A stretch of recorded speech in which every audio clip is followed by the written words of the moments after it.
permitirme la oportunidad nuevamente de participar con tan bonito público. Mil perdones por haber comenzado un poco tarde, pero la demora fue sencillamente que un apagón por mi zona y a los 20 minutos regresó, pero me desconfiguró absolutamente toda la computadora. Sí, entonces ante ello he tenido que reinstalar varios programas, entre ellos el Zoom, y por eso es que la demora que ha sido bastante sentida. Más bien, para comenzar, entonces, hay una persona que está consultando, creo. ¿Alguien levantó la mano? Imagino que bueno. Bien, comencemos entonces.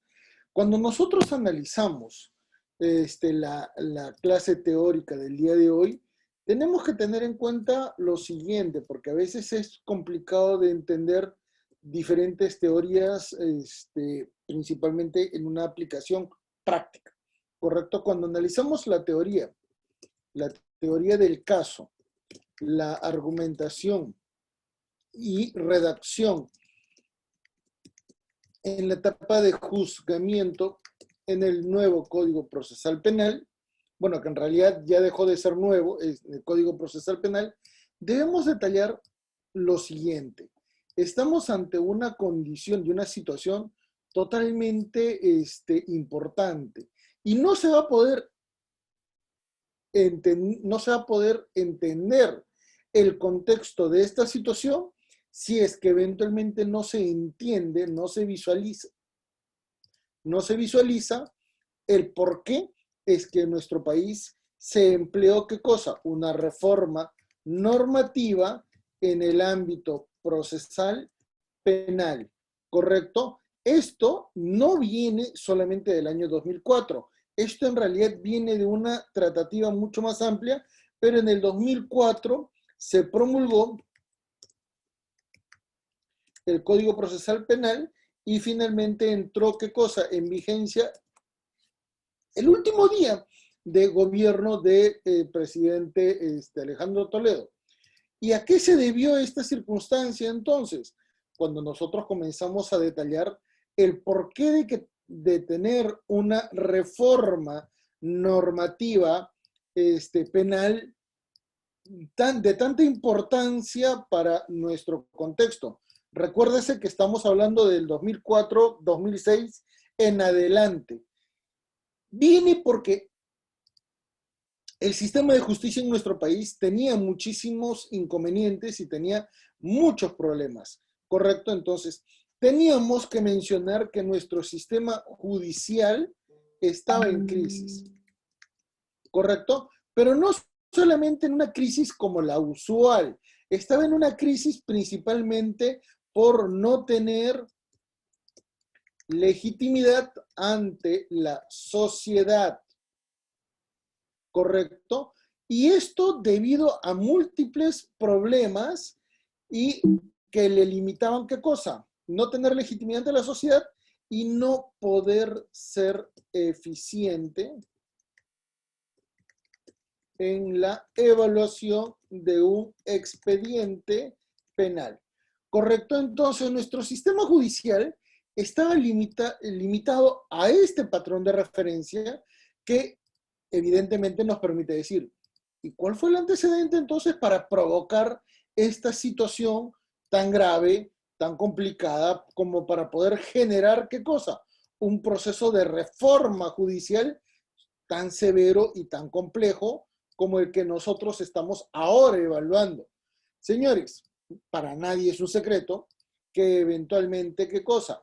En el contexto judicial, los inconvenientes y los problemas eran evidentes. Entonces, el sistema judicial, en este contexto, el Poder Judicial y el Ministerio Público presentaban algunos inconvenientes que son necesarios de evaluar.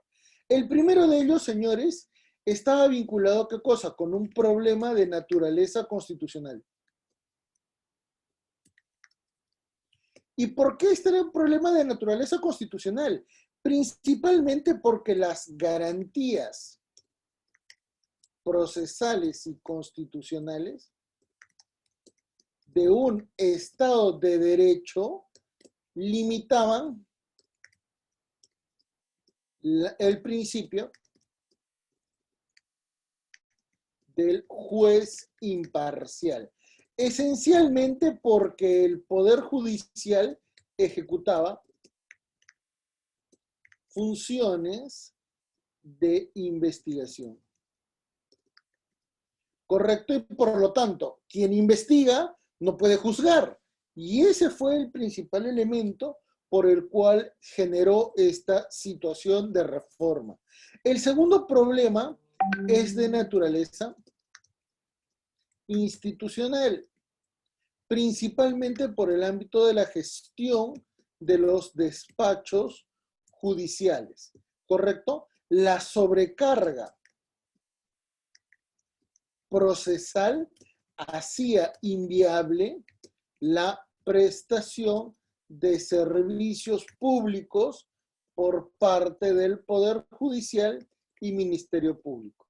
Y finalmente había ¿qué cosa? Un tercer inconveniente en el ámbito, ¿qué cosa? Procesal. Problema en el ámbito procesal y en el ámbito probatorio. ¿Correcto? El juego de roles entre la parte acusada y el Ministerio Público por el tema fiscal, lamentablemente no lograba, ¿qué cosa? Establecer un principio de igualdad de armas. ¿Correcto?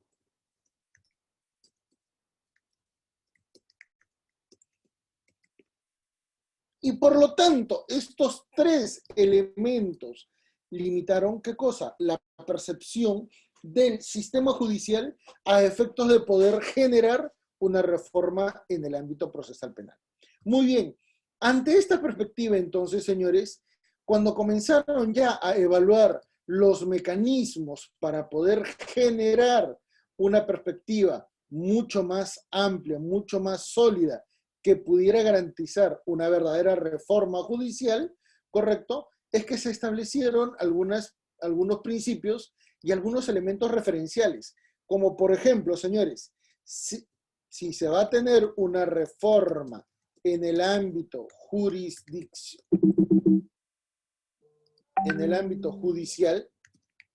no es tan importante analizar la reforma de la institución, en este caso Poder Judicial, Ministerio Público, sino de los roles que tendrán que asumir tanto el juez como el fiscal. Y ese es el verdadero nivel de la reforma judicial en nuestro país, ¿correcto? Y será procurado, ¿qué cosa? Establecer una independencia no solamente del juez y del fiscal, sino que se ha procurado, ¿qué cosa? El proceso de reforma judicial estableció en primer término, ¿qué cosa? Primero, la autonomía total y plena de cada magistrado con respecto de sus funciones y también sus obligaciones respecto del desarrollo del proceso. ¿Correcto? En segundo lugar, esta tendencia de mejorar el sistema procuró ¿qué cosa? Un elemento fundamental, y por eso lo ponemos en el punto medio. Estableció un criterio que se basaba en el desarrollo constitucional del derecho penal y en particular del proceso penal. En otras palabras, había generado un sistema de constitucionalización del derecho procesal penal. Y en tercer lugar, señores, se estableció como regla básica la generación de premisas de eficiencia en el trámite del proceso. El principio, por ejemplo, de oportunidad, la posibilidad de una negociación entre las partes acusadas y el Ministerio Público a efecto de generar, ¿qué cosa? Una evaluación preliminar de los hechos y aceptar responsabilidades a efectos de bajar la condena en la eventualidad si los responsables o los imputados hubieran aceptado la comisión de esos delitos sobre la base de del juzgamiento anticipado, es evidentemente ¿qué cosa? Un procedimiento sumamente eficiente que fue generado en este proceso de reforma, ¿correcto? Por lo tanto, cuando comenzamos a analizar estos procesos de desarrollo sobre las cuales se iba a materializar este proceso, ¿correcto? Tenemos que pensar que el procedimiento de reformas, los futuros cambios a ser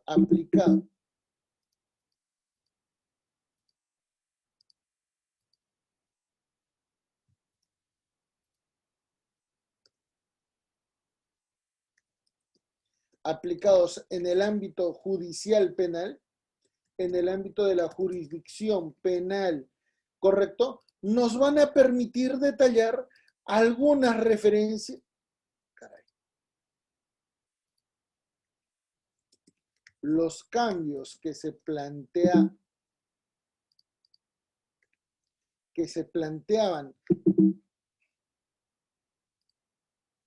establecer en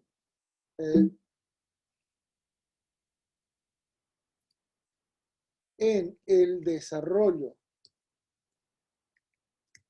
del proceso penal iban a ser los siguientes, ¿correcto? Miren, señores, el gran nivel de evaluación preliminar al contexto del desarrollo de una nueva reforma procesal penal, y ahí es donde surge la teoría del caso, ¿correcto? Primero, señores, se evaluó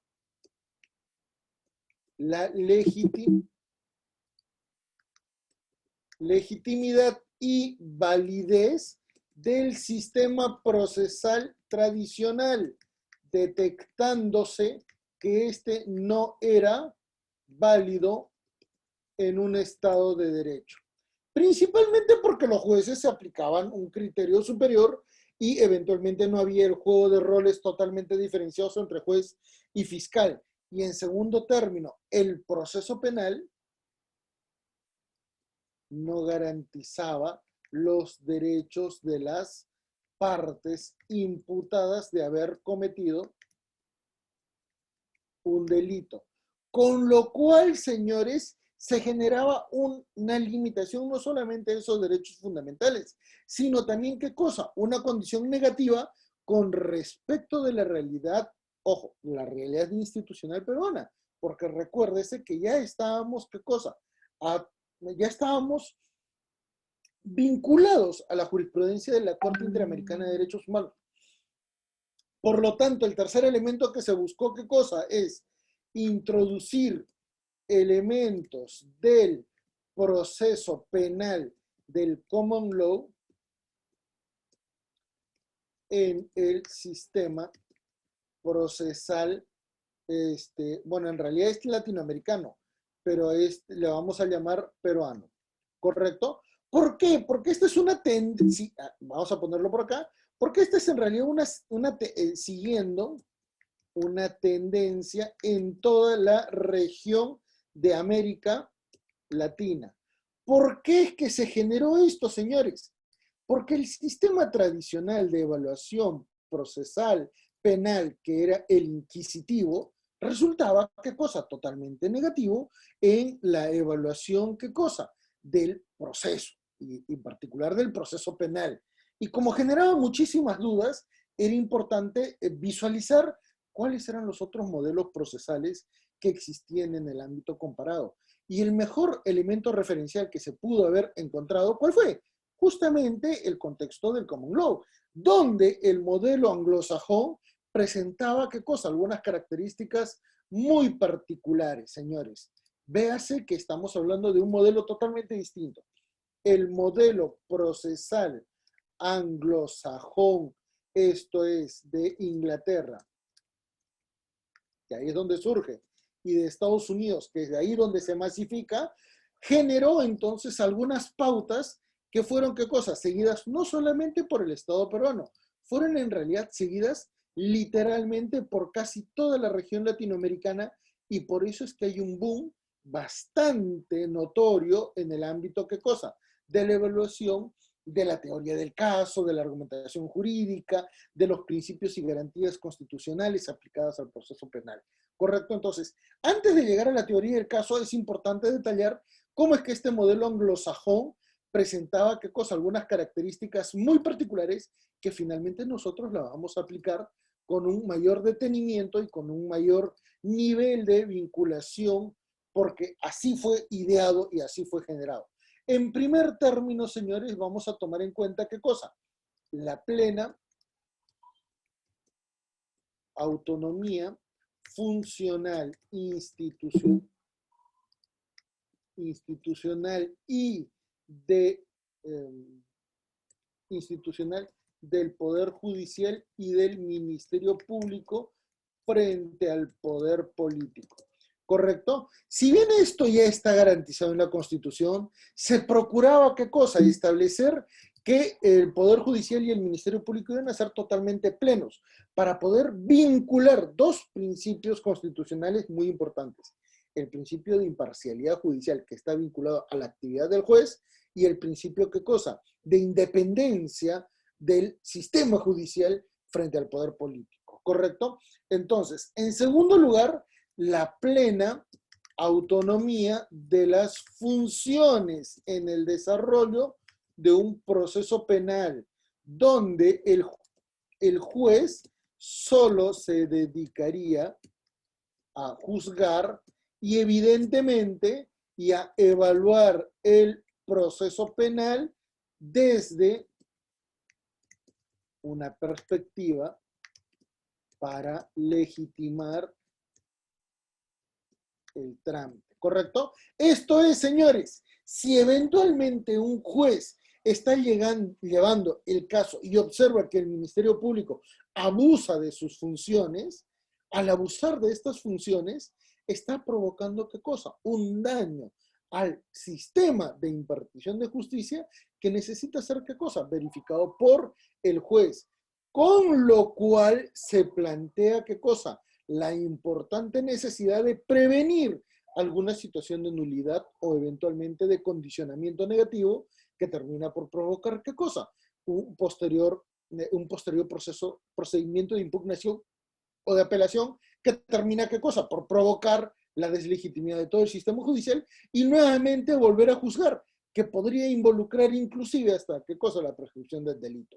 Por ello es que el juez no solamente va a juzgar, sino también va a fiscalizar la labor que cumplen cada una de las partes procesales para evitar alguna situación de ilegalidad, de inconstitucionalidad o inclusive abuso de poder respecto de las personas que son juzgadas, ¿correcto? Y esto va a permitir, ¿qué cosa? Determinar que el Ministerio Público, a través de la participación de los señores fiscales, sean los únicos encargados de, en primer término, señores, de uno, ¿qué cosa? De dirigir la investigación en el ámbito penal. ¿Correcto? B2, ser los titulares de la acción penal. ¿Correcto? Y finalmente, señores, B3, ser los agentes preliminares que pueden evaluar el caso para determinar si este es viable en instancia judicial. Principalmente porque pueden aplicar, ¿qué cosa? El principio de oportunidad. ¿Correcto? Entonces, al aplicar el principio de oportunidad, nos vamos a poder observar, ¿qué cosa? Que esta situación va a generar una referencia sumamente importante en el ámbito funcional de cada una de estas entidades. ¿Correcto? En tercer nivel, señores, el propio proceso penal deberá estar vinculado a los principios y garantías constitucionales y procesales, bajo una condición de garantizar la plena libertad de las personas sujetas a una investigación penal, ¿correcto? Garantizando una eficiencia en la gestión judicial. En otras palabras, señores, y eso hasta ahorita no se asimila correctamente, normalmente el Ministerio Público tiene que evaluar un proceso penal y cuando tiene todos los elementos procesales, probatorios, de acreditación de los hechos, puede proceder, ¿qué cosa? A plantear la denuncia penal y con ello plantear la petición expresa de una condena efectiva, ¿correcto? Por eso es que los procesos a veces demoran, porque los fiscales no tienen los elementos probatorios casi de manera inmediata. Y esto porque evidentemente ningún delincuente va a tener qué cosa. Los elementos probatorios en su contra, literalmente a merced o a criterio o a solicitud de quien lo está investigando. Eso es absolutamente objetivo.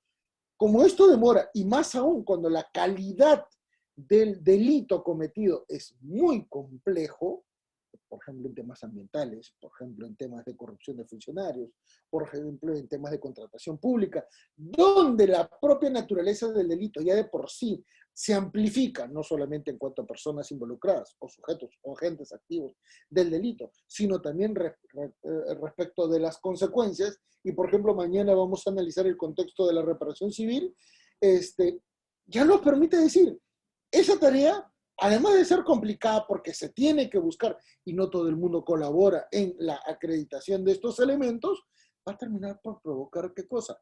La innecesaria evaluación del sistema jurisdiccional en cuanto a la eficiencia, ¿correcto? Y ahí es donde surge, no, bueno, para nosotros, pero para el modelo anglosajón esto es absolutamente ¿qué cosa?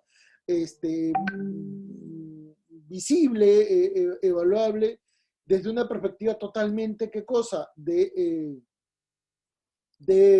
análisis, de optimización del proceso. Con lo cual vamos a poder observar, ¿qué cosa? Que surge la teoría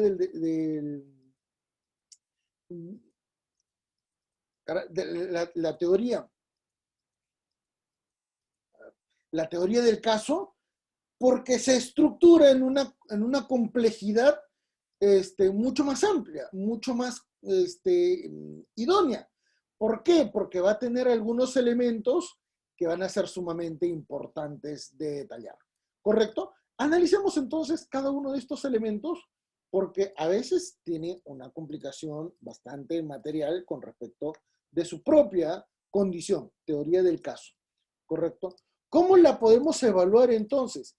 La tenemos que evaluar esencialmente respecto de su propio contenido. No podemos extender más, ni tampoco debemos, ¿qué cosa? Considerarlo en un punto límite o eventualmente limitativo, porque sencillamente perjudicaría nuestra evaluación. ¿Correcto? Entonces, esta teoría del caso exige analizar en primer término, ¿qué cosa?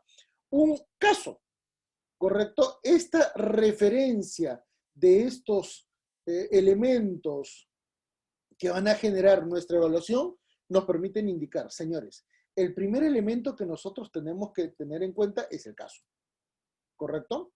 Y cuando analizamos el caso es porque ya estamos ejecutando ¿qué cosa? Una condición vinculada. Primero se necesita ¿qué cosa? El caso. ¿Y qué cosa es el caso, señores? Es eventualmente una condición real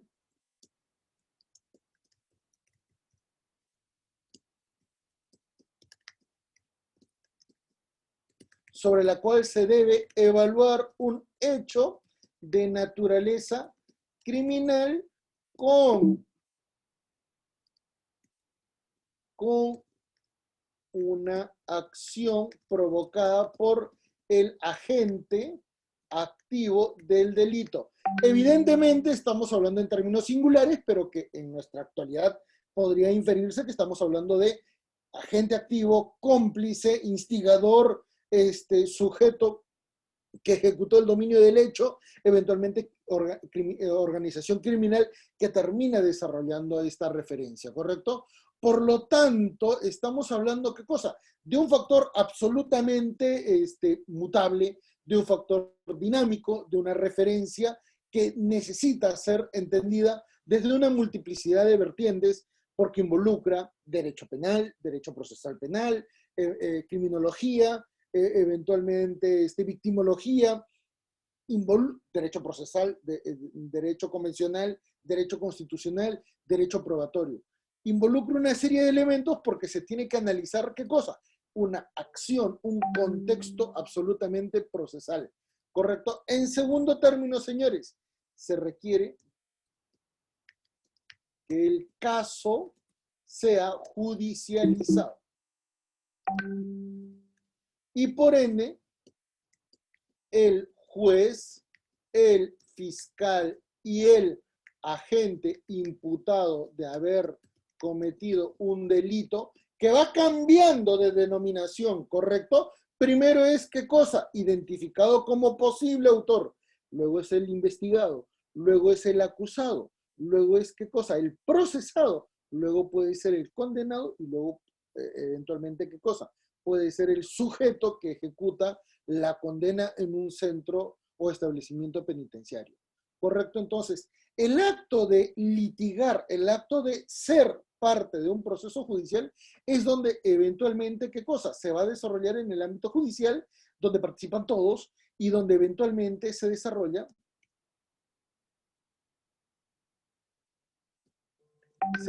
la participación activa de todos los involucrados quienes plantean o una acusación o la defensa ante la acusación.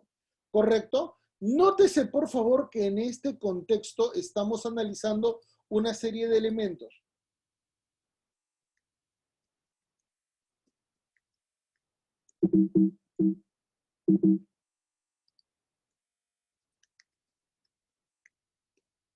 ¿Correcto? Entonces, véase que estamos ya ante una referencia bastante directa al proceso, ¿correcto? ¿Y esto qué va a exigir?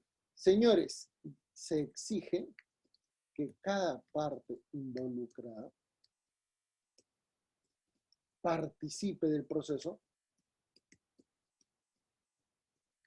bajo roles y bajo una condición predeterminada en la búsqueda de un resultado. ¿Correcto? En este sentido, señores, el fiscal debe articular toda su estrategia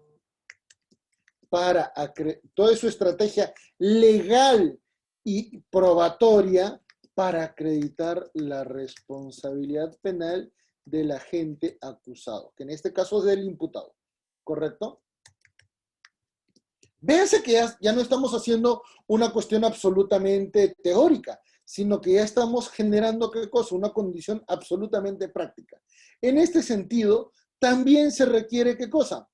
Se requiere que estos métodos que se vayan empleando sean válidos. En otras palabras, se requiere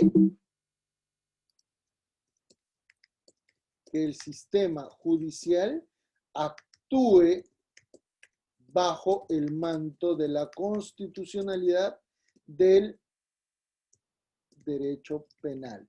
¿Correcto? Un valor que normalmente no suele exponerse en términos ordinarios porque se asigna, se considera que eventualmente estamos analizando mal. Y esto principalmente porque se busca la eficiencia del sistema. Y eso es algo básico. ¿Y cómo lograr la eficiencia del sistema? Se procura que cada parte desarrolle un nivel de motivación de sus acciones procesales con el objeto de demostrar su posición. El fiscal para demostrar la responsabilidad penal y el juez para demostrar que evidentemente observó no solamente la legitimidad del proceso, sino que además permitió desarrollar y permitió generar una condición sumamente importante con respecto de la legalidad, la legitimidad del proceso y por lo tanto con una pulcra decisión judicial siguiendo lo estipulado en los artículos 138 y 139 de la Constitución. Y véase, señores, que ante esta referencia ya vamos a poder ubicar entonces, a ver, un ratito, señores, vamos a poder ubicar ¿qué cosa? El último nivel, que se va a tratar ¿qué cosa? De la teoría del caso, ¿correcto? ¿Y qué cosa es la teoría del caso? En realidad la teoría del caso es la exposición literalmente de los puntos preliminares para poder generar ¿qué cosa? Una serie de elementos que se van a concatenar para efecto de generar una condición en la cual no solamente se logre acreditar algo, sino que además se logre ¿qué cosa? Un nivel de eficiencia en cuanto a las acciones provocadas no solamente por el caso en particular, sino porque cada una de estas acciones responde al ámbito de legalidad que ha establecido ¿qué cosa? El legislador, ¿correcto? Entonces, ante estas condiciones y ante estas medidas, vamos a poder establecer la importancia de la teoría del caso para poder generar ¿qué cosa? Una estrategia, ¿correcto? Y todo esto en realidad debe ser considerado, vamos a ponerlo por acá, la teoría del caso es en esencia la suma de los puntos 1 al 5, ¿correcto? Y esa es la principal condición que nosotros tenemos que tener. Y muy bien, y esto entonces ya nos va a permitir generar dos cosas, ¿correcto? Dos grandes elementos. ¿Y por qué?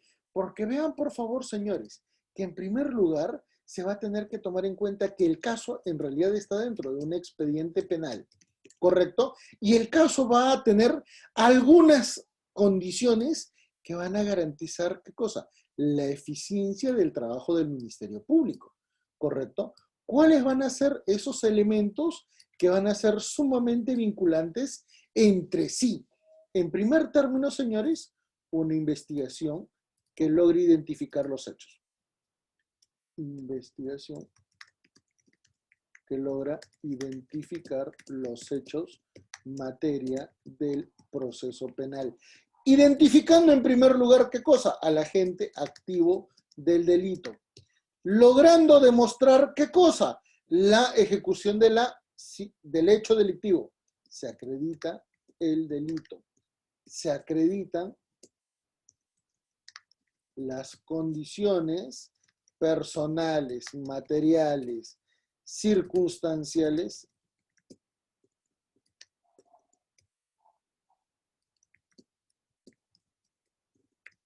de los hechos para evitar alguna situación que pudiera, ¿qué cosa? Pervertir el proceso o eventualmente pudiera, ¿qué cosa? Involucrarlo bajo una condición. Y sobre esta base, entonces, se procura desarrollar un proceso penal que sea eficiente y a la misma vez genere una condena. Y viene la gran pregunta, ¿todo fiscal entonces tiene que buscar una condena en la teoría del caso? Sí. La respuesta es automática, sí. Pregunta, ¿por qué? Vamos a mencionarlo acá. Todo fiscal debe procurar obtener una sentencia. La respuesta, señores, es sí. Y la respuesta no solamente no admite dudas ni controversias, por una cuestión sumamente sencilla. Quien ejecutó la investigación de los hechos es el fiscal. Por lo tanto, si un fiscal no llega a obtener una sentencia y eventualmente el imputado llega a ser, ¿qué cosa? Declarado inocente, el fiscal ejecutó una mala labor. Si eventualmente el delito no repercute en el ámbito de la sociedad con un nivel de gravedad sumamente oneroso, por ejemplo, señores, Juan Pérez entró a la casa del doctor Manuel Bermúdez y eventualmente se robó el taco de las notas, de los posits. Señores, el delito por haberse llevado esto es insignificante. Eventualmente mayor peligrosidad para la sociedad y para mí como víctima en este caso, ¿qué podría ser? El allanamiento de morada. Pero por eso es que el fiscal tiene que evaluar. Por eso es que el fiscal tiene que establecer su estrategia. El fiscal no puede generar el gasto de recursos públicos para poder, ¿qué cosa? Demostrar una posición que no resulta útil para el propio país, para la institucionalidad del Ministerio Público y para la institucionalidad del sistema democrático. En el ámbito judicial. ¿Por qué? Porque está haciendo una mala labor, ¿correcto? Y un fiscal que no logra generar condenas es porque ha ejecutado una mala labor. ¿Y eso es qué significa? ¿Que cualquier fiscal tiene que llegar necesariamente a la condena? No. Lo que tiene que hacer ese fiscal es primero investigar, establecer su estrategia. Y si no tiene una estrategia para lograr esta condena, literalmente tiene ¿qué cosa? Que seguir investigando. Tiene que llegar a tener un nivel de acreditación de los hechos tan sólido y tan fuerte que resulte ¿qué cosa? Imposible para la parte imputada lograr defenderse. Y esa es una estrategia absolutamente importante. ¿Dónde es que se demuestra eso, señores? En el propio trámite del proceso, ¿correcto? En la etapa del juzgamiento, las partes procesales, esto es, el acusado, que en este caso ya pasa a ser imputado, y el fiscal, tienen igualdad de armas.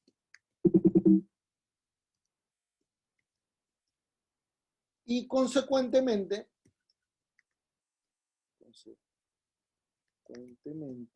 son iguales. Al ser iguales no significa ¿qué cosa? Que tengan un privilegio el haber sido ¿qué cosa? Un imputado por un delito. No, significa que ambos van a poder ¿qué cosa? Las partes pueden demostrar con elementos probatorios sus defensas y acusaciones. ¿Correcto? En segundo término, las partes pueden cuestionar la acción procesal de la contraparte.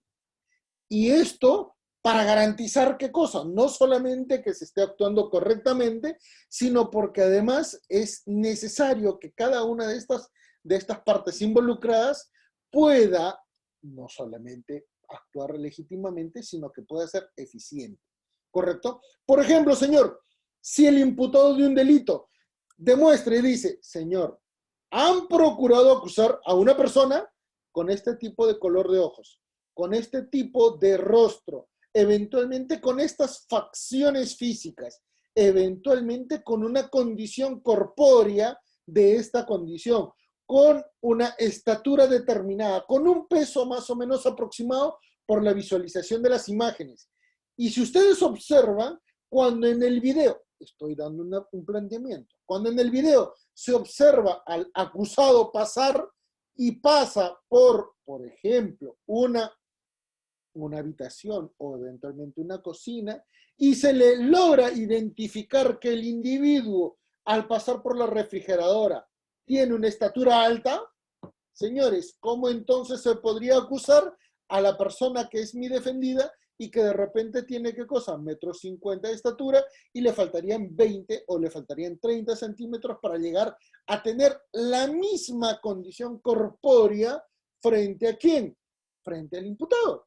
Y si eventualmente el Ministerio Público está señalando que se ha identificado plenamente a esta persona acusada porque se ha logrado determinar que esas huellas han estado en el lugar de los hechos, se debe detallar que esa persona probablemente haya sido técnico, haya sido una persona que ha estado en el interior del hogar ejecutando alguna actividad a favor de los dueños de la casa y por ende se registró esa huella digital.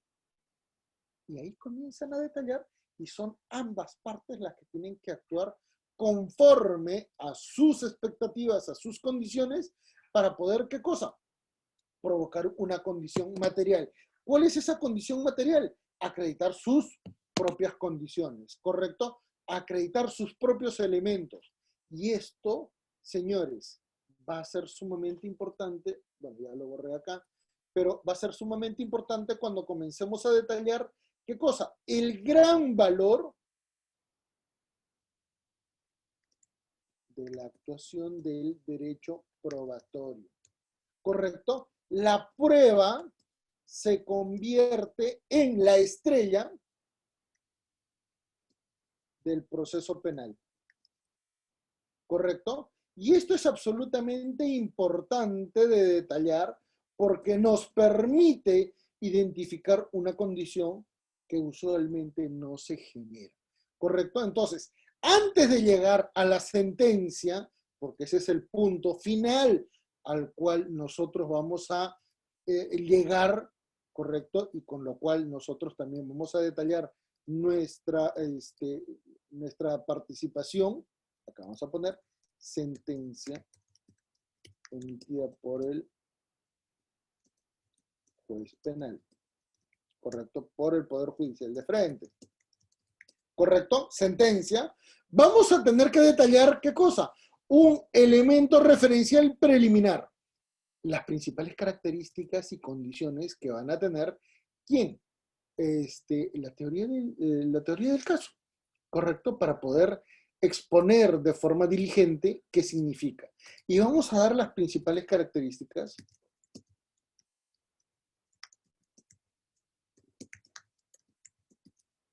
de la teoría del caso, ¿correcto? Entonces, permítasenos generar las siguientes condiciones, ¿correcto? Primero, solo se admite una única posición para todas las partes, ¿correcto? Si el Ministerio Público ha logrado demostrar una condición y eventualmente la defensa siempre ha estado negando esa condición hasta que se exhibe un elemento probatorio contundente que logra demostrar la responsabilidad de los imputados o del imputado, el imputado no puede decir, bueno, ya me descubrieron, negociemos o ejecutemos alguna otra acción para eventualmente reducir la condena. Ya no, ya se perdió la oportunidad porque las etapas, además de ser preclusivas, solamente generan una condición vinculada a la eficiencia del proceso. Por lo tanto, no se puede actuar negligentemente, ¿correcto? Y esto me permite detallar. ¿Se acuerdan, señores, que hace muchos años salió una señora que se imaginaba, pues, que estaba en la colonia y a un policía literalmente lo trató muy mal y le tiró una cachetada y le quitó el casco y eventualmente, pues, fue condenada y pasó literalmente a una condena de 6 años, cuando en realidad este tipo de situaciones eran muy comunes en nuestro país, ¿correcto? El delito contra la autoridad había sido juzgado por primera vez de una manera muy rápida, un proceso muy expeditivo y además con una condena muy elevada. Entonces, ¿qué es lo que se generó en este tipo de situaciones? En primer término, justamente una teoría del caso, ¿correcto? La defensa de la imputada, en este caso, se llamaba, la señora era Buscaglia, ¿correcto? ¿Y quién fue su defensa? Fue un político, Torres Caro, que siempre se presenta como fiscal, pero lamentablemente su defensa fue tan mala porque él pensaba que el proceso penal seguía todavía las reglas del sistema, ¿qué cosa? Inquisitivo. Entonces, todavía no se había dado cuenta, a pesar de que el Código Procesal Penal estaba vigente hace muchos años, ¿qué cosa? Que su negligencia en la asesoría legal podía haber provocado una condena penal en su cliente. Y de hecho que pasó así, ¿correcto? Pero ahí también actuó negligentemente, ¿quién? El juez. Porque el juez, al evidenciar que el abogado de Buscaglia no logró actuar correctamente en la teoría del caso en ese proceso, terminó por condenar ¿quién? A una persona con una pena, primero, muy excesiva, porque hay que decirlo, era excesiva y además era desproporcional. No, ese tipo de delitos no acreditaba 6 años de condena efectiva, ¿correcto? Peor aún, ese tipo de delitos no puede ser juzgado de una manera tan desproporcionada como, por ejemplo, delitos vinculados a violencia familiar o eventualmente delitos vinculados al ámbito de la ejecución de actos contra la administración pública. Y si no me creen, voy a dar un ejemplo muy sencillo. El actual presidente de la Comisión de Presupuesto del Congreso de la República tiene una condena suspendida de 4 años por haber desfalcado y haberle robado al gobierno regional de Lambayeque cuando era, ¿qué cosa? Gobernador regional. Y esa pena no se ejecutó porque sencillamente está en un lapso inferior a los 4 años y por lo tanto no fue impuesto inmediatamente. Y viene la gran pregunta, o sea, una persona que puede robar al Estado más de 10 millones de dólares tiene una pena suspendida y una persona que le mete una cachetada a un policía por un exceso y por una estupidez porque se creía pues parte de un imperio, de repente parte de una condición subjetiva de superioridad étnica o racial, esté a 6 años. Como que la ley penal y como que el sistema procesal y como que el sistema criminológico para determinar el nivel de puniciones de determinados delitos no cuadra. Y eso es lo que justamente pasó, ¿correcto? Y eso es lo que justamente pasó. Por lo tanto, esa primera condición para determinar una sola posición nos va a permitir detallar qué cosa. Eventualmente, la necesidad de estructurar qué cosa. 2. Estructurar el desarrollo de la teoría del caso en varias etapas o procedimientos. Que bueno, por tema de espacio no lo voy a decir, ¿correcto? En primer término, señores, se tiene que tomar en cuenta, en primer término, la referencia de todos los hechos. No pueden variarse, no pueden condicionarse, no pueden restringirse o eventualmente relativizarse. Tienen que ser absolutamente claros, tienen que ser absolutamente concisos y esto resulta absolutamente impostergable. 2. Se tiene que hacer un análisis de que si estos hechos calzan eventualmente respecto de una condición hipotética que pueda generar una futura responsabilidad. En otras palabras, se tiene que hacer un análisis de antijuricidad y también de futura responsabilidad penal para efectos de no poder, ¿qué cosa? De no poder estar generando un proceso penal como si esto fuera gratuito, como si esto fuera sencillo, sin la debida, ¿qué cosa? Búsqueda de una condición punitiva eficiente, ¿correcto? En tercer lugar, ¿qué cosa?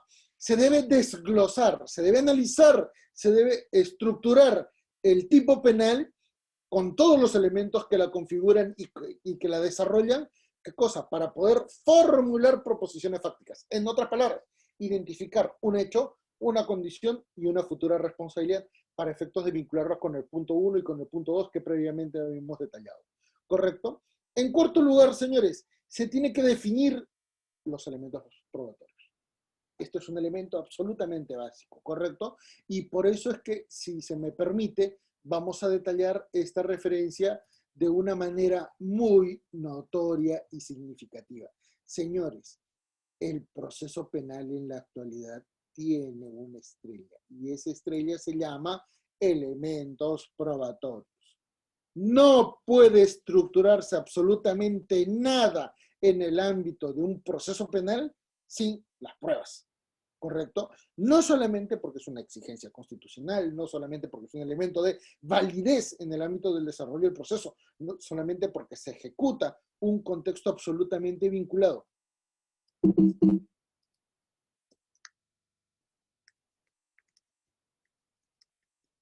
Entonces, ante esta referencia, vamos a estructurar, ¿qué cosa?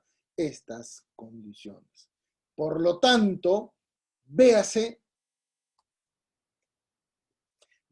que vamos a generar la vinculación directa con una condición vinculada a los elementos probatorios. ¿Correcto? Y por lo tanto tenemos que hacer referencias que identifiquen, primero, la cuestión central, los temas que eventualmente van a ser secundarios complementarios. Vamos a analizar qué cosa, los niveles de intervención que se van generando. ¿Correcto? Y esto va a ser sumamente específico y sumamente vinculante porque nos va a permitir, ¿qué cosa? Detallar algunas cosas. un ratito.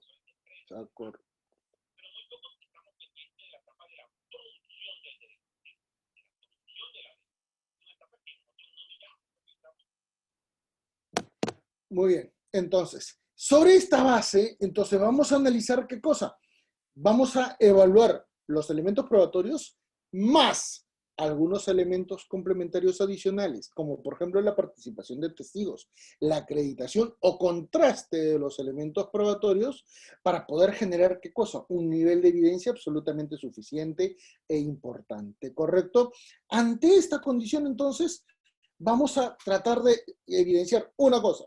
Esos elementos probatorios son tan significativos y son tan importantes que, por ejemplo, no pueden ser ejecutados ni pueden ser obtenidos de una manera totalmente, ¿qué cosa? Desproporcional o ilícita, ¿correcto? Si bien es cierto, existen algunas condiciones como para poder validar la obtención de estas pruebas, por ejemplo, una circunstancia totalmente excepcional, no siempre son admitidas, ¿correcto? Y en nuestro caso hemos tenido varios vaivenes en el ámbito procedimental que han desarrollado estas condiciones que eventualmente en unos casos sí se admite y en otros casos no se admite, ¿correcto? Hasta que al final cualquier elemento probatorio obtenido de manera ilícita es descartado, ¿correcto? Sobre esta base, entonces, vamos a detallar ya en la parte final, ¿qué cosa? Los elementos que van a permitir generar la argumentación de la sentencia, ¿correcto? Y con esto finalizamos, para poder expresar principalmente que la estructura del proceso, perdón, la estructura del proceso penal no va a ser tan sencillo de ejecutar.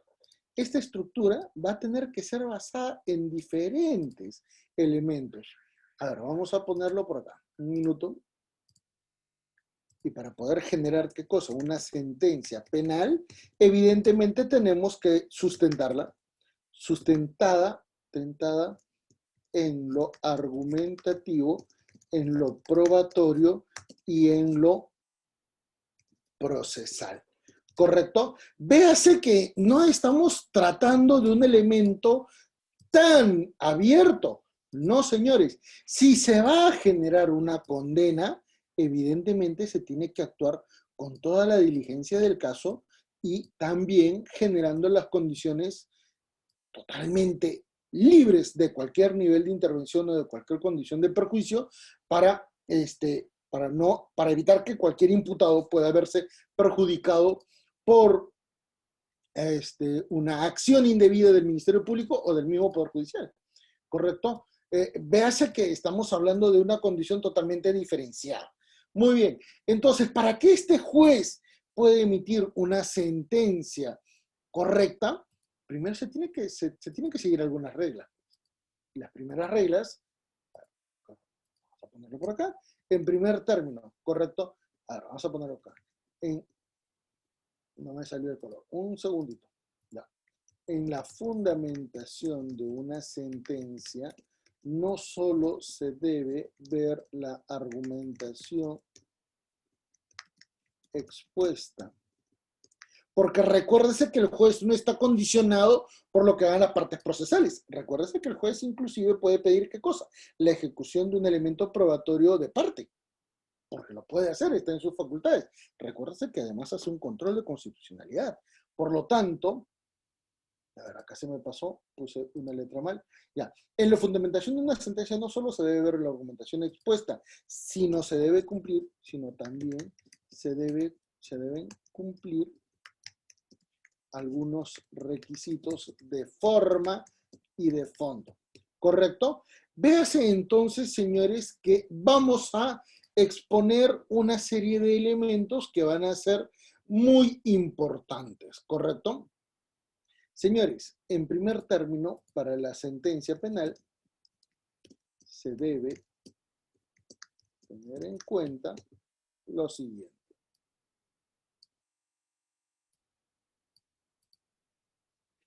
En primer término, señores, se debe ejecutar el desarrollo de los hechos. En otras palabras, la historia del crimen.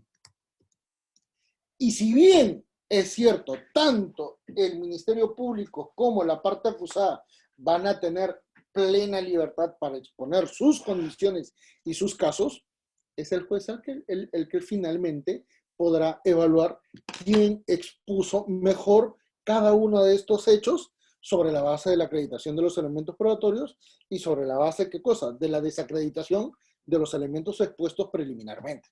Esto es evidente, ¿correcto?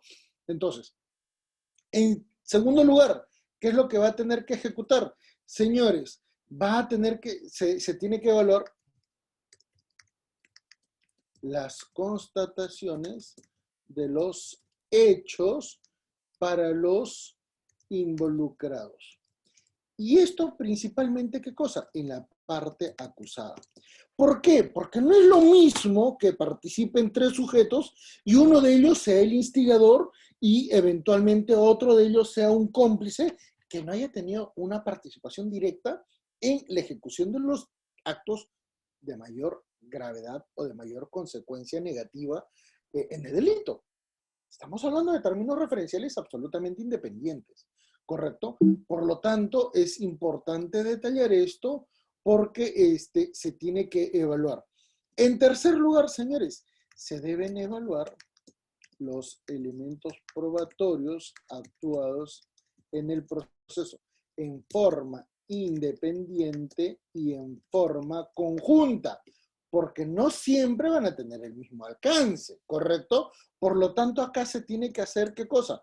Una valoración de las pruebas, se tiene que ejecutar, ¿qué cosa? Una acción referencial de las pruebas con respecto de la defensa, porque no siempre van a tener un argumento específico, ¿correcto? Y eventualmente se tiene que analizar, ¿qué cosa? El contraste de posiciones ante un elemento probatorio por parte del fiscal como de la parte acusada. ¿Correcto? Fíjese que si eventualmente el Ministerio Público presenta 10 elementos probatorios y la parte acusada solamente hace una oposición a 9 y no se presenta ningún elemento probatorio al 10º, téngase en cuenta que ahí luego ya no va a poder presentar, ¿qué cosa? Un elemento de oposición, porque finalmente legitimó, ¿qué cosa? Su acción negligente.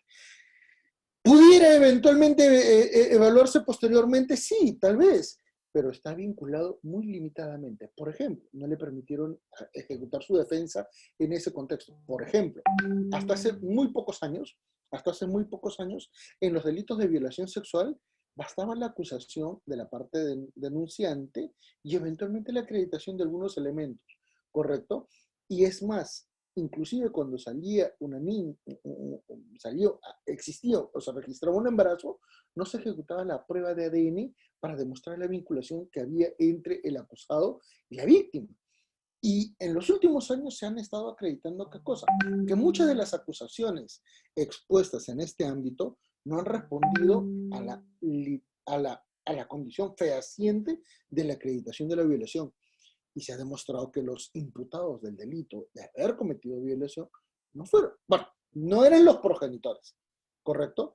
Y ante esta referencia, eventualmente existe pues un elevadísimo nivel de referencialidad para cuestionar la ejecución de la acción de la condena. Porque si ya de por sí uno de los elementos principales que acreditaba una responsabilidad penal era cuestionada, y en este caso por una falta de vinculación genética entre el acusado que fue condenado y eventualmente el hijo de la víctima, que podría ser también, que pudo haber sido también hijo de la parte acusada, tenemos que tener en cuenta que esto ya no logra cuajar y debe ser cuestionado, ¿correcto? Entonces, solamente sobre esa base ya vamos a pasar a un cuarto nivel, ¿correcto? El análisis de la responsabilidad penal.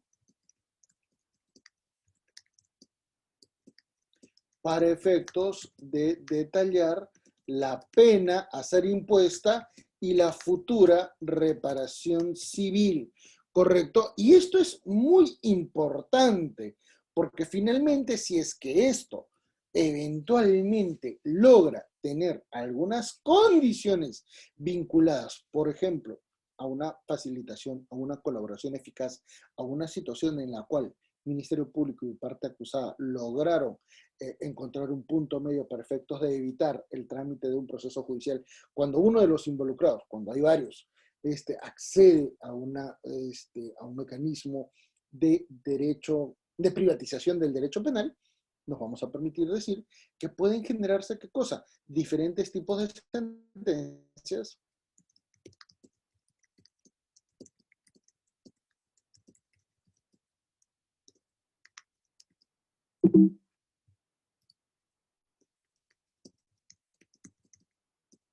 o una reserva de fallo. ¿Correcto? Con lo cual estamos detallando que existen varios niveles de ejecución de estas referencias penales y que nos terminan de detallar. La teoría del caso es una manera en la cual se tiene que actuar diligentemente, pero finalmente el resultado de todo este procedimiento basado en una estrategia es siempre la condena penal. ¿Correcto? Entonces, cuando ya logramos estructurar todo este proceso, evidentemente la sentencia no solamente tiene que cumplir los requisitos de forma, esto es, incluyendo los elementos considerativos, los elementos preliminares, la parte resolutiva de la condena, de la sentencia, sino también, ¿qué cosa? Un procedimiento que pueda ser válido y que pueda ser, ¿qué cosa? Confirmado en caso surja una apelación, una nulidad o una impugnación ante esta acción judicial. ¿Correcto? Entonces, véase que estamos trabajando ante una referencia totalmente, ¿qué cosa? Eh, Importante, necesaria, pero que no solamente está limitado al contexto penal. Esto, señores, está vinculado a un ámbito absolutamente importante en un Estado de Derecho. No se puede actuar el máximo poder del Estado en el ámbito jurisdiccional, en el ámbito punitivo, de una manera tan discrecional que, porque esto puede resultar negativo y atentatorio contra el propio sistema democrático, contra el propio sistema de Estado de Derecho. Y por eso es que es importantísimo entender y comprender que la sentencia penal no puede ser expuesta de una manera totalmente inconsecuente. Tiene que establecerse algunas condiciones reglamentarias y evidentemente la teoría del caso ayuda a formular esta solución. ¿Correcto, señores? Entonces, ante la exposición expuesta, como siempre, dejamos un pequeño espacio para las preguntas. Eventualmente quedo atento a la formulación de las consultas que pudieran ejecutar las personas que gentilmente están, pues bueno, en nuestro auditorio.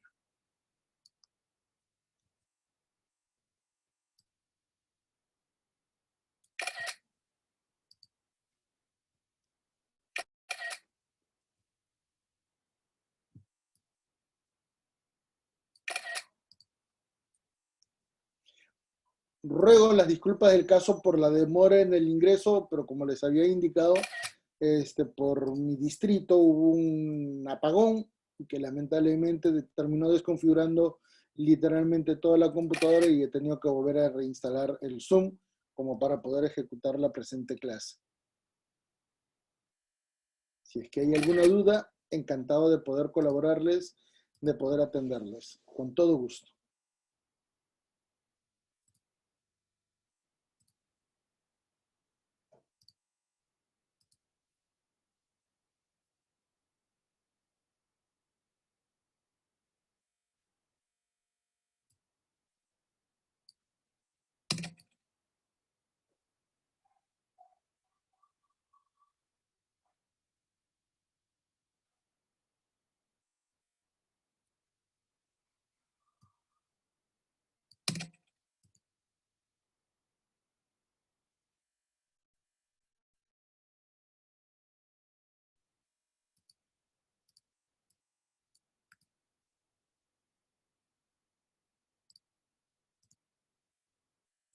Acá creo que hay preguntas. A ver.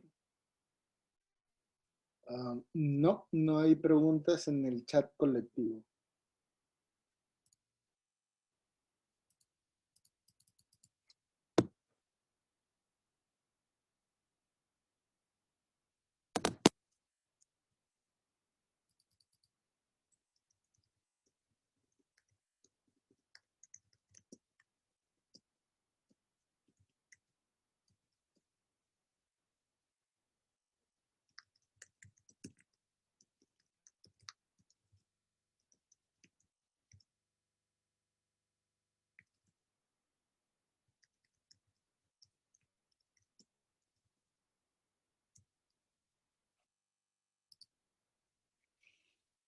¿Alguna consultita, mis queridos amigos?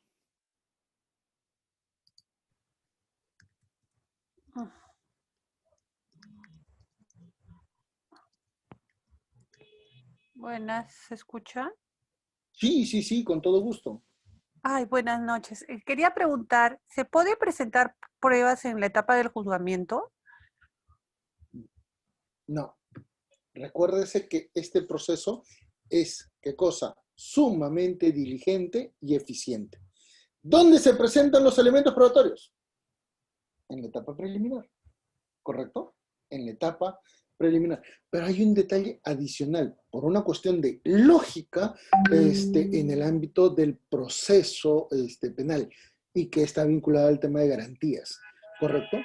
Las primeras condiciones críticas contra cualquier elemento probatorio tienen que ser formuladas en la etapa preliminar antes del desarrollo de la etapa de juzgamiento. En otras palabras, acá no hay una condición arbitraria. Pero hay una excepción. Como todo en la regla del derecho, hay una excepción. ¿Cuál? Los hechos nuevos. ¿Correcto? Hechos nuevos o eventualmente la acreditación de un elemento probatorio que no había sido, ¿qué cosa? Identificado u obtenido preliminarmente. Por ejemplo, una confesión. Eventualmente la acreditación, no sé, pues lograron descubrir un video porque identificaron, ¿qué cosa? Eventualmente que alguien ejecutaba una situación de hackeo y logró identificar estos elementos probatorios desde una perspectiva válida, por cierto, y se demuestran pues los hechos. Pero todo está sujeto a reglas preclusivas, a reglas absolutamente formales. Por lo tanto, no es fácil presentar un elemento probatorio ya en esta etapa. No. Ah, ok. Gracias. No, encantado.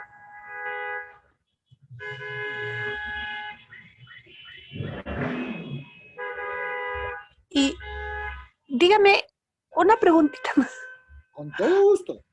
Este, yo, yo tengo un casito en el cual he presentado, o sea, se ha presentado fotos en la etapa preliminar, ¿no? Pero, o sea, solo se las ha presentado, no se las ha, no se ha pedido una exhibición de las fotos. O sea, las fotos por sí mismas, Siento, presentándolas así, ¿son válidas o no? ya las presentaron. Si el Sí. Ministerio Público no ejecutó, ¿qué cosa? Una condición negativa contra estos elementos, ya están validados. ¿Correcto? Ay, ¿Qué es lo que sucede? A ver, le doy una referencia. No sé, ¿podría identificar cuántos libros hay ahorita? ¿En número? Por ejemplo, 10, 15, 14, 20, 30. Difícil, inmediato, ¿sí o no? sí. ¿Correcto? Ya, pero si yo presento un documento, en este caso una acusación penal, yo fiscal, y usted en la oposición a esa acusación penal, acredito, ¿qué cosa? Que cada uno de los elementos expuestos está totalmente, no resulta viable o resulta oponible, ya se actuó. ¿Qué cosa? La paridad de las armas, ¿correcto? Pero Ujú. si uno de esos elementos no ha sido cuestionado por la otra parte, evidentemente, ¿qué cosa? Tiene legitimidad para actuarse después, ¿correcto? Y el Ministerio Público no puede decir, un momentito, no dijimos esto. Esto no estaba considerado, perdón, ¿la tachaste? No. ¿La consideraste eventualmente inválida? ¿La consideraste eventualmente inoportuna? ¿Qué elemento expusiste ante esos elementos probatorios? No, pero tú no lo has actuado. Momentito. En este caso, ¿cuándo se ha quebrado el principio de que el imputado tiene que demostrar su inocencia? ¿No es al revés? ¿No es que el Ministerio Público debe probar su inocencia? ¿No debe probar su culpabilidad, perdón? Y ahí Ujú. nos damos cuenta entonces que cambia la perspectiva, pues. ¿Correcto? Mm, claro. Y las, Buenas noches. sí, Sí, buenas gracias. noches. Sí, doctora. Hola, ¿me escuchan? Sí, doctora. ¿Me escuchan? Sí. ¿Cómo está, doctor? Buenas noches. Gusto de escucharle. Bueno, estoy recién aperturando pudiendo lograr entrar a la plataforma para poder escucharle. Quisiera hacerle una consulta en relación a una demanda que se ha realizado en lo civil. Para los medios probatorios ya la demanda fue admitida. ¿Hay alguna parte del proceso en la cual se pueda presentar algún medio nuevo? Señora, igual que en el proceso penal, solamente se pueden presentar elementos probatorios nuevos si es que estos recién han sucedido o eventualmente recién se tienen acceso a estos. ¿Correcto? Otro Claro. elemento no resulta posible porque ya se ejecutó, ¿qué cosa? La etapa del saneamiento procesal. Ujú, sí, ya está emitida. Ya, doctor, muchas gracias. No, encantado. Gracias.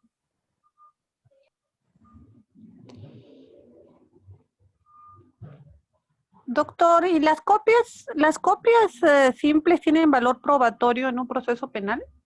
No. No. Ni No, referencial. no. Por seguridad jurídica. Ya, gracias. No, encantado. Doctor, buenas noches. Buenas noches. Doctor, una sentencia en un proceso penal, después de un juzgamiento, una sentencia apelada, vuelve al Estado hasta donde tienen que hacer sus declaraciones los testigos, o hasta qué Estado estaría volviendo. Doctora, eso va a depender de la propia resolución que que lo detalle. ¿Correcto? Por ejemplo, si sale un recurso de nulidad, el recurso de nulidad indica en forma expresa hasta qué nivel se tiene que retrotraer la etapa del juzgamiento. ¿Correcto? Y esto es absolutamente importante, porque a veces tiene que generarse todo el proceso desde la etapa, ¿qué cosa? Inicial de la formalización de la denuncia. Y esto contra riesgo de quedar de repente, ¿qué cosa? De repente el imputado exonerado del delito porque ya pasó tanto tiempo que probablemente esté muy cerca a la prescripción.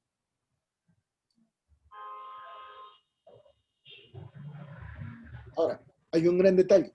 Con lo que usted me acaba de decir, bueno, se confirma un hecho que, bueno, ya lo dicen todos los tratadistas en esta materia.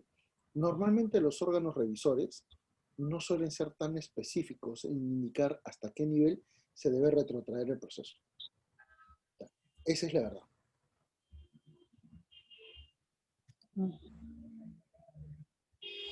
Interesante.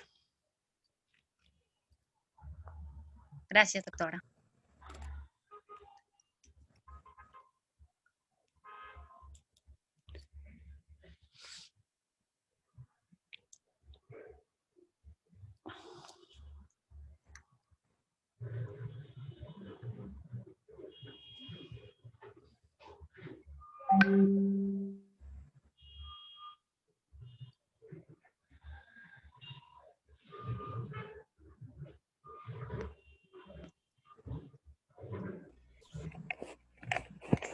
Bueno, estimado doctor, creo que ya ningún participante tiene ninguna pregunta.